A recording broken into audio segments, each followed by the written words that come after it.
उत्तराखंड में भक्तों के जयकारे सुनाई दे रहे हैं, लेकिन राजधानी दिल्ली में बुलडोजर का शोर। हालांकि आज बुलडोजर चला नहीं, सिर्फ शोर सुनाई दिया और बुलडोजर सिर्फ शाहीन बाग तक पहुंचा, बिना किसी तोड़फोड़ के लौट आया। असल में बुलडोजर पहुंचता उससे पहले ही लोग सड़कों से एनक्रोचमेंट हटाने के लिए लग गए थे। सड़कें साफ कर ली थी, फुटपाथ क्लियर कर दिए गए थे। दुकान के सामने सड़क या फुटपाथ पर जो सामान रखा रहता था उसे हटा लिया गया था। हालांकि शाहीन बाग में आज दुकानें बंद थी,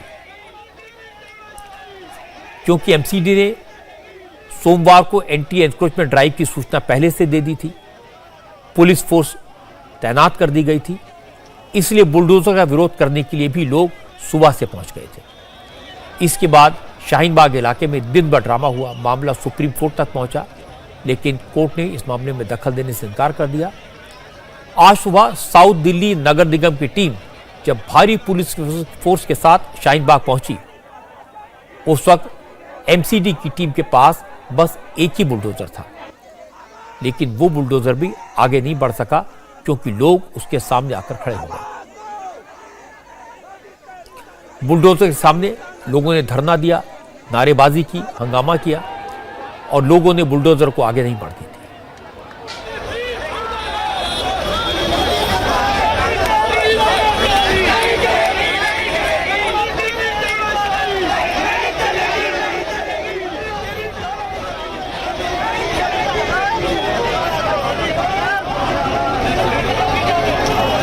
क्योंकि एंटी एनक्रोचमेंट ड्राइव की खबर पहले से थी, मामला सियासी हो गया था, इसलिए शाहीन बाग इलाके के तमाम पार्षद मौके पर पहले से मौजूद थे।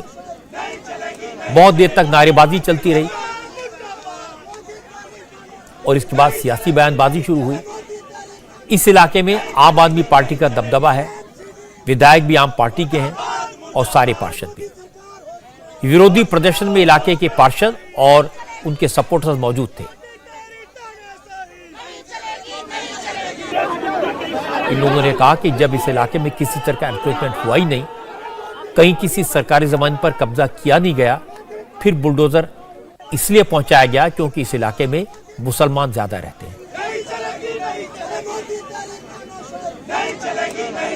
ये नफरत का बुलडोजर है, ये शाहीन बाग पे नहीं, ये गरीब लोगों को उजाड़ने की कोशिश है। हम गरीबों को नहीं उजड़ने देंगे, हम गरीबों को नहीं उजड़ने देंगे। दिल्ली के गरीबों ने दिल्ली को बनाया है, मेहनतकश लोगों ने। आज गरीबों को उजाड़ने की कोशिश भाजपा और आदेश गुप्ता कर रहे हैं, हम ये उजाड़ने नहीं देंगे। इन्होंने कोई नोटिस नहीं दिया और सिर्फ ये मुस्लिम एरिया को टारगेट कर रहे हैं। पहले शाहीन बाग में क्यों कॉलोनियों में भी बुलडोजर चला? आदेश गुप्ता के बाहर जो दिल्ली प्रदेश अध्यक्ष हैं, उनके घर के बाहर आप जाके देखिए कितना असर है। वहाँ पे पहले क्यों नहीं चलाया बुलडोजर? सिर्फ मुस्लिम एरिया को ही टारगेट कर रहे हैं।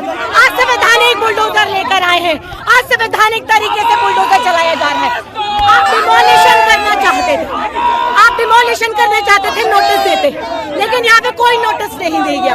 आप बताइए, यहाँ पर अगर अतिक्रमण है, यहाँ पर लगातार अतिक्रमण ड्राइव चलती आ रही है, हम समर्थन करते हैं। अगर किसी लग्जरी, किसी अमीर की लग्जरी आप तोड़ेंगे, समर्थन करते हैं। किसी गरीब के ऊपर अगर आप बुलडोजर चलाएंगे, विरोध करेंगे।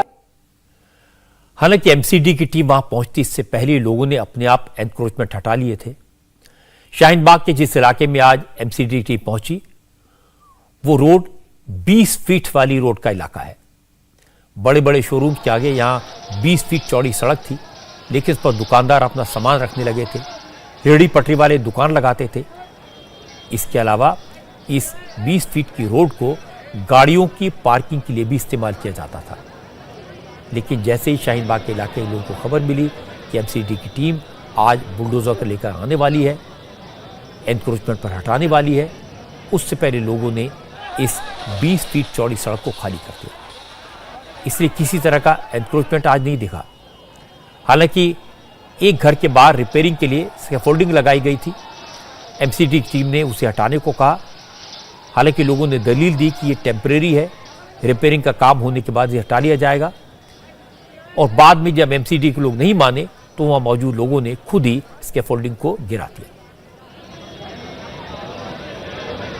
बुलडोजर के साथ एमसीडी की टीम आने की खबर मिलते ही आम आदमी पार्टी के लोकल एमएलए अमानुल्लाह खान वहां पहुंच गए।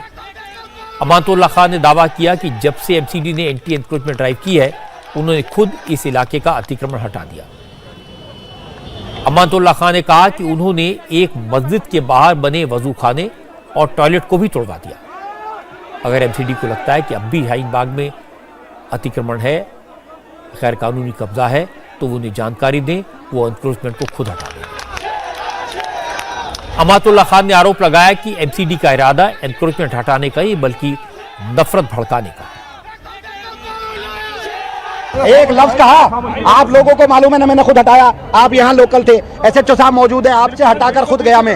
एसएचओ साहब बताओ, मैं खुद आया था, मैंने उस वजू खाने को आपके सामने तुड़वाया, उस बाथरूम को आपके सामने तुड़वाया। मैंने जब सारा इंक्रोचमेंट हटा दिया, आपसे कल मेरी बात हुई कि बिल्कुल हट गया है। अगर कोई है मुझे बताओ, मैं फिर हटा दूंगा, मैं हटा दूंगा। आप है ना, बिल्कुल जाए, बिल्कुल जाए, बिल्कुल जाए। Thank you very much, thank you very much. ये आए थे, मेरे साथ खुद थे जब मैंने इंक्रोचमेंट रिमूव किया था। एक मस्जिद के सामने बाथरूम बने हुए थे, टॉयलेट बने हुए थे। मैंने अपनी जेसीबी लगाकर 2 दिन उसको खुद हटाया। जब सारा इंक्रोचमेंट मैंने खुद हटा दिया, तो फिर एमसीडी वाले माहौल खराब करने तो आए, और क्यों आए? मैंने खुद मार्केट एसोसिएशन मेरे साथ थी, आरडब्ल्यूए साथ थी, सारे इलाके के। अगर कोई भी अवैध निर्माण मेरी विधानसभा में है तो मुझे बताएं, खुद हटा दूंगा। मेरी जुबान है ये, मैं खुद हटा दूंगा। राजनीतिकरण, जब मैं मस्जिद का वजू खाना तुड़वा सकता हूँ, मैंने वजू खाना तुड़वाया, मैंने बाथरूम तुड़वाए, तो अगर किसी की कोई पेड़ी अवैध है जिसको ये आकर कहे मैं हटा लूंगा, उसको पीछे करा दूंगा। ये राजनीति क्यों कर रहे हैं? पूरी विधानसभा में जहां भी होगी, जहां इंक्रोचमेंट होगा, मैं खुद हटवाऊंगा। हालांकि शाम को साउथ दिल्ली नगर निगम के मेयर मुकेश सारिन की तरफ से अमातुल्लाह खान और लोकल पार्षद अब्दुल वाजिद खान के खिलाफ शिकायत की गई। मेयर ने कहा कि इन दोनों नेताओं ने सरकारी काम में बाधा डालने की कोशिश की, इसलिए इनके खिलाफ केस दर्ज होना चाहिए। इस इलाके काउंसलर हैं अब्दुल वाजिद खान। अब्दुल वाजिद खान ने कहा कि जिन इलाकों में बीजेपी पार्षद हैं, वहां भी एनक्रोचमेंट है। अगर एनक्रोचमेंट के खिलाफ एक्शन लाना है तो फिर सभी इलाकों में होना चाहिए। अगर इंक्रोचमेंट एमसीडी पिछले 5 साल से या 15 साल से लगातार करते ना, तो दिल्ली के अंदर एक इंक्रोचमेंट नहीं होता। इंक्रोचमेंट मेरे साथ चलिए, मैं दिखाता हूँ। बदरपुर चलिए, लाजपत नगर चलिए, मार्केटों में किस कह रहे हैं शाहीन बाग में इंक्रोचमेंट नहीं, शाहीन बाग में भी इंक्रोचमेंट है। मैं कह रहा हूँ 50 लेटर मैंने इंक्रोचमेंट के लिए लिखे, एक इंक्रोचमेंट रिमूव करिए, लेकिन वो अपने अपने जहाँ पे जितने भी जो भाजपा के अधिकारी, भाजपा के जितने भी पदों पे बैठे हैं, वो अपने वार्डों में 4 दुकानों पे एक्शन करा के 5 दुकानों से वसूली करते हैं। इंक्रोचमेंट ये भाजपा नहीं पैदा किया दिल्ली के अंदर, उगाही का सिर्फ और सिर्फ उगाही है इंक्रोचमेंट के नाम पर। लेकिन एमसीडी के सेंट्रल जोन के चेयरमैन राजपाल सिंह ने एक नई बात कही। राजपाल सिंह ने कहा कि अमातुल्लाह खान ने शाहीन बाग और इसके आसपास के इलाकों में रोहिंग्या मुसलमानों को बसा रखा है, उन्हें अपना वोट बैंक बनाया हुआ है। इन्हीं रोहिंग्या और बांग्लादेशी मुसलमानों को बचाने के लिए अमातुल्लाह खान कब्जे की कार्रवाई का विरोध कर रहे हैं। आम आदमी पार्टी के अमातुल्लाह साहब, उनको भी मैं स्पष्ट संदेश देना चाहता हूं कि आप विकास की राजनीति करें, आप तोड़फोड़ की, टुकड़े टुकड़े गैंग की राजनीति ना करें, लोगों को गलत धारणा में ना रखें, बाहर के रोहिंग्या मुसलमानों को बसा करके उनके माध्यम से अपना वोट बैंक बनाए। इस तरह की राजनीति करने वाले लोग चंद समय तक ही चल पाते हैं, लंबे समय तक चल नहीं पाते। रोहिंग्या मुसलमान हैं शाहीन बाग में? बहुत ज्यादा, बहुत बड़ी संख्या में है। बांग्लादेशी बहुत बड़ी संख्या में है। ये एक सोचने का और आंतरिक सुरक्षा के लिए गंभीर सवाल है। अब मैं आपको उसका दूसरा पक्ष सुनवाता हूं। शाहीन बाग के दुकानदार कहते हैं कि न उनके इलाके में कोई रोहिंग्या है, न कोई बांग्लादेशी है, और न किसी ने सरकारी जमीन पर कोई एनक्रोचमेंट किया है। लोकल लोग कहते हैं कि उन्होंने किसानों से जमीन खरीदकर अपनी दुकानें बनवाई। अतिक्रमण की बात छूटी है, यह सब बीजेपी की सियासी चाल है। ये हमारी सच्चाई है, हम सच्चाई पे हैं, हम सच्चाई पे हैं। तो हमारा कोई अवैध कोई निर्माण था ही नहीं। अवैध निर्माण होता तो टूटता। तो सच्चाई पे हैं, तो सच्चाई हमारी कामयाब हुई, हम जीत गए। आपका क्या नाम है? सरफराज अहमद। सरफराज साहब, बुलडोजर आया, कार्रवाई कुछ नहीं, वापस चला गया। बिल्कुल, सांच को आँच की जरूरत ही नहीं होती। सच्चाई सामने है। एक कहावत भी है, मनुष्य आग रहते हुए अंधा चला है। देखो, कोई एक बिल्डिंग भी गिरी हुई है, आप देखो, कैमरा वाले दिखाओ, वाला उनको जरा बिल्डिंग को दिखाओ। हमें पता है नहीं। अरे भैया, हम खुद कह रहे हैं कि कुछ कार्रवाई नहीं हुई। आप पूछ रहे हैं आपसे। अच्छा, कहने का मतलब ये पागलपन है एमसीडी का।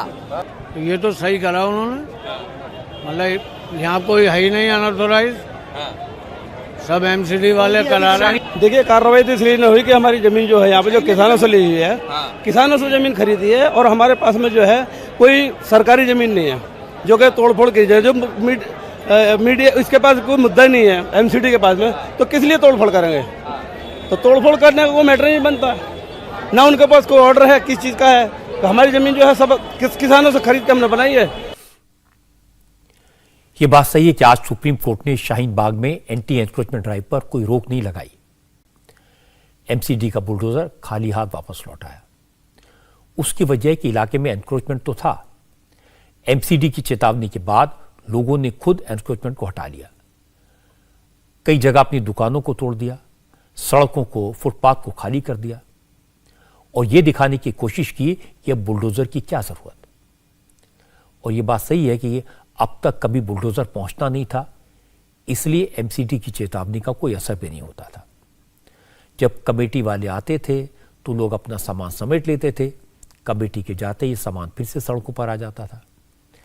लेकिन अब बुलडोजर का डर है और कानून का तो डर ही काफी होता है। जहां तक रोहिंग्या और बांग्लादेशी मुसलमानों का सवाल है, तो अगर एमसीडी के पास गैर कानूनी रूप से बसे रोहिंग्या और मुसलमानों का बांग्लादेशी मुसलमानों के पते ठिकाने हैं, तो फिर वही लिस्ट लेकर उसी इलाके में जाना चाहिए। लेकिन ऐसा नहीं हो रहा, इसलिए वहां रहने वाले लोगों को लगता है कि एमसीडी के चुनाव हैं और इस चुनाव के चक्कर में सियासत हो रही है। लेकिन ये सियासत सब पॉलिटिकल पार्टियां कर रही हैं। इंडिया टीवी हर वक्त हर जगह डाउनलोड करने के लिए सर्च करें India TV news Google play store या ऐप स्टोर पर।